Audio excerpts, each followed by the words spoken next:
प्रिय श्रद्धालुओं, जय श्री कृष्णा, जय श्री राम, जय श्री राधे राधे, जय श्री महाकाल। इस प्रवचन में आपको श्रवण कराएंगे पारिजात हरण की कथा। श्री पाराशर जी बोले, पक्षीराज गरुड़ उस बारुण छत्र मणि पर्वत और सत्यभामा के सहित श्री कृष्णचंद्र को लीला से ही लेकर चलने लगे। स्वर्ग के द्वार पर पहुंचते ही श्री हरि ने अपना शंख बजाया। उसका शब्द सुनते ही देवगण अर्घ लेकर भगवान के सामने उपस्थित हुए। देवताओं से पूजित होकर श्री कृष्णचंद्र जी ने देव माता अदिति के श्वेत मेघ शिखर के समान ग्रह में जाकर उनका दर्शन किया। तब श्री जनार्दन ने इंद्र के साथ देव माता को प्रणाम कर उसके अत्युत्तम कुंडल दिए और उसे नरक वध का वृत्तांत सुनाया। तदनंतर जगन माता अदिति ने प्रसन्नतापूर्वक तन्मय होकर जगत दाता श्री हरि की अव्यग्र भाव से स्तुति की। अदिति बोली, हे कमल नयन, हे भक्तों को अभय करने वाले, हे सनातन स्वरूप, हे सर्वात्मन, हे भूत स्वरूप, हे भूत भावन, आपको नमस्कार है।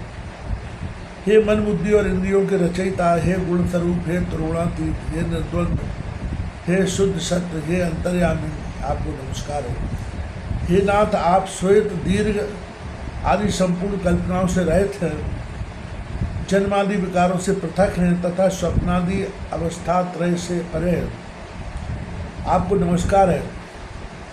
हे अच्युत, संध्या रात्रि दिन भूमि आकाश वायु जल अग्नि मन बुद्धि और अहंकार ये सब आप ही हैं। हे ईश्वर, आप ब्रह्मा विष्णु और शिव नामक अपनी मूर्तियों से जगत की उत्पत्ति स्थिति और नाश के कर्ता हैं तथा आप कर्ताओं के भी स्वामी हैं। देवता दैत्य यक्ष राक्षस सिद्ध पन्नग नाग कूष्मांड पिशाच गंधर्व मनुष्य पशु मृग पतंग सरीसृप सांप अनेकों वृक्ष गुल्म और लताएं समस्त तृण जातियाँ तथा स्थूल मध्यम सूक्ष्म और सूक्ष्म से भी सूक्ष्म जितने देह वेद पुर्गल परमाणु के आश्रित है वे सब आप ही हैं। हे प्रभु, आपकी माया ही परमार्थ तत्व के न जानने वाले पुरुषों को मोहित करने वाली है, जिससे मूल पुरुष अनात्मा में आत्मबुद्धि करके बंधन में पड़ जाते हैं। हे नाथ, पुरुष को जो अनात्मा में आत्मबुद्धि और मैं मेरा आदि भाव प्राय उत्पन्न होते हैं, वह सब आपकी जगत जननी माया का ही विलास है। हे नाथ, जो स्वधर्म परायण पुरुष आपकी आराधना करते हैं वे अपने मोक्ष के लिए संपूर्ण माया को पार कर जाते हैं। ब्रह्मा आदि संपूर्ण देवगण तथा मनुष्य पशु आदि सभी विष्णु माया रूप महान आवर्त में पड़कर मोहरूप अंधकार से आवृत है।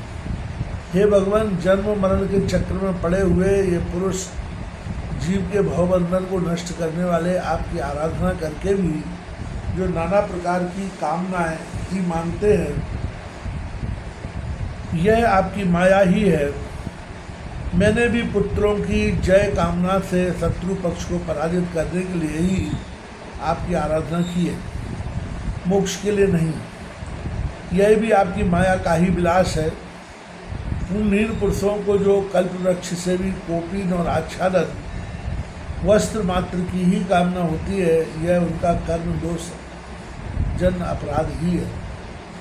हे अखिल जगन माया मोहकारी अव्यय प्रभु, आप प्रसन्न होइए और हे भूतेश्वर, मैं ज्ञानवान हूँ, मेरे इस अज्ञान को नष्ट कीजिए। हे चक्रपाणे, आपको नमस्कार है। हे शार्गधर, आपको नमस्कार है। ये गदाधर, आपको नमस्कार है। हे शंखपाणे, हे विष्णु, आपको बारंबार नमस्कार है। मैं स्थूल चिन्हों से प्रतीत होने वाले आपके इस रूप को ही देखती हूँ, आपके वास्तविक पर स्वरूप को मैं नहीं जानती। हे परमेश्वर, आप प्रसन्न होइए। श्री पराशर जी बोले, अदिति द्वारा इस प्रकार स्तुति किए जाने पर भगवान विष्णु देव माता से हंसकर बोले, हे देवी तुम तो हमारी माता हो, तुम प्रसन्न होकर हमें वरदानी हो। अदिति बोली, हे पुरुष, तुम्हारी इच्छा पूर्ण हो, तुम मृतलोक में संपूर्ण सुरासुरों से अजय होगे। पराशर जी बोले, तदनंतर शक्र पत्नी सखी के सहित कृष्ण प्रिया सत्यभामा ने अदिति को पुनः पुनः प्रणाम करके कहा, माता आप प्रसन्न हुई। अदिति बोली, हे सुंदर भ्रुकुटी वाली, मेरी कृपा से तुझे कभी वृद्धावस्था या विरूपता व्याप्त न होगी। हे अनिंदिताग्नि, तेरा नव वंश सदा स्तर रहेगा।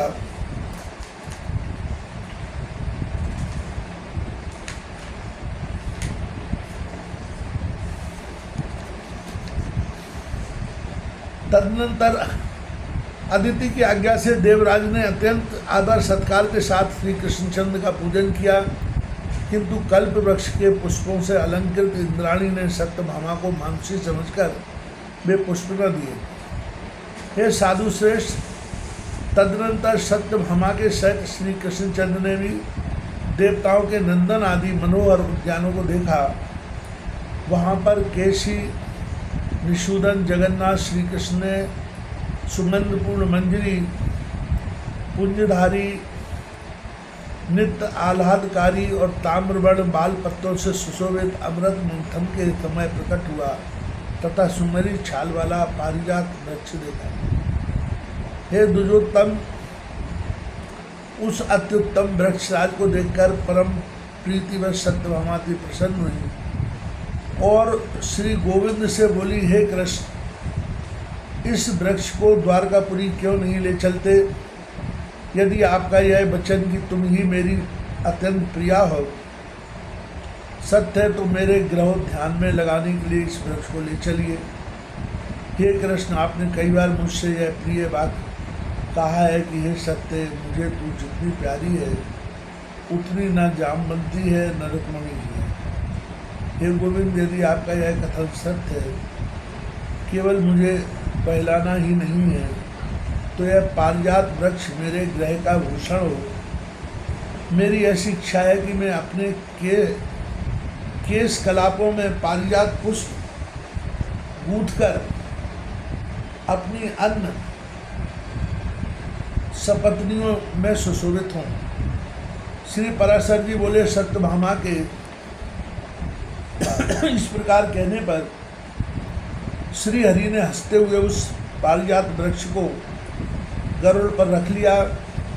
तब नंदनवन के रक्षकों ने कहा, हे गोविंद, देवराज इंद्र की पत्नी जो महारानी सची है, यह पारिजात वृक्ष उनकी संपत्ति है, आप इसका हरण न कीजिए। क्षीर समुद्र से उत्पन्न होने के अनंतर यह देवराज को दिया गया था। फिर हे महाभाग, देवराज ने कौतूहलवश इसे अपनी महिषी सची देवी को दे दिया। समुद्र मंथन के समय सची को विभूषित करने के लिए ही देवताओं ने इसे उत्पन्न किया था। इसे लेकर आप कुशलतापूर्वक नहीं जा सकेंगे। देवराज भी जिसका मुँह देखते रहते हैं, उस सची की संपत्ति, इस पारिजात की इच्छा आप मूर्ता से ही कर दे। इसे लेकर भला कौन सकुशल जा सकता है? हे कृष्ण, देवराज इंद्र इस वृक्ष का बदला चुकाने के लिए अवश्य वज्र लेकर उद्यत होंगे और फिर देवगण भी अवश्य उनका अनुगमन करेंगे। अतः हे अच्युत, समस्त देवताओं के साथ रार बढ़ाने से आपका कोई लाभ नहीं है, क्योंकि जिस कर्म का परिणाम कटु होता है, पंडित जन उसे अच्छा नहीं कहते। श्री पराशर जी बोले, उद्यान रक्षकों के इस प्रकार कहने पर सत्यभामा ने अत्यंत क्रुद्ध होकर कहा, सची अथवा देवराज इंद्र ही इस पारिजात के कौन होते हैं? यदि यह अमृत मंथन के समय उत्पन्न हुआ है तो सबकी संतान, सबकी समान संपत्ति है, अकेला इंद्र ही इसे कैसे ले सकता है? अरे वन रक्षकों, जिस प्रकार समुद्र से उत्पन्न हुए मदिरा चंद्रमा और लक्ष्मी का सब लोग समानता से भोग करते हैं, उसी प्रकार पारिजात वृक्ष भी सभी की संपत्ति है।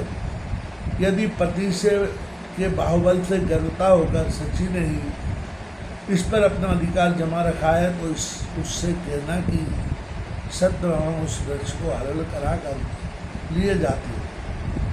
तुम्हें क्षमा करने की आवश्यकता नहीं है।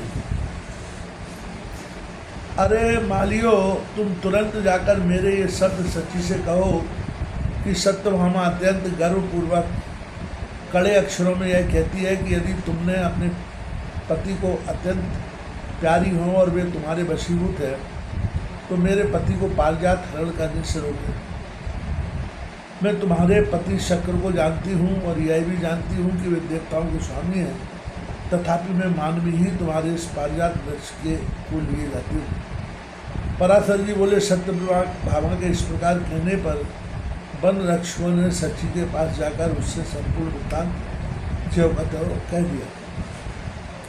यह सब सुनकर सची ने अपने पति देवराज इंद्र को उत्साहित किया।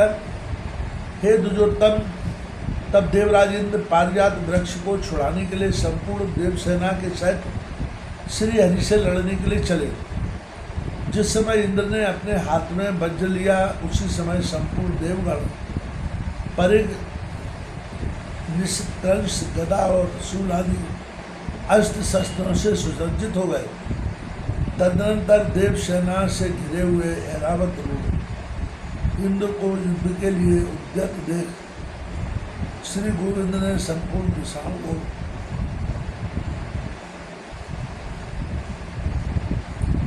शब्दामान करते हुए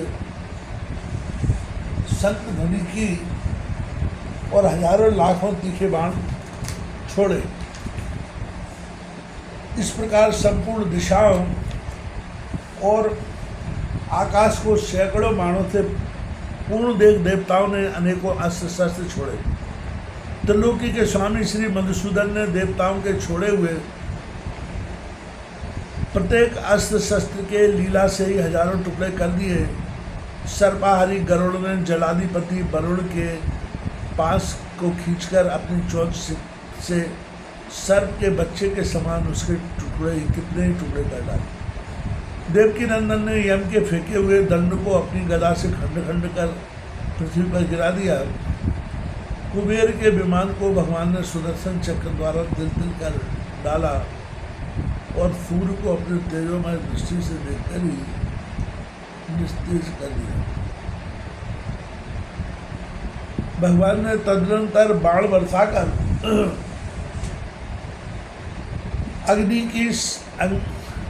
अग्नि को शीतल कर दिया और वसुओं की दिशा विदिशाओं में भगा दिया तथा अपने चक्र से त्रिशूलों की नोक काटकर रुद्रगण को पृथ्वी पर गिरा दिया।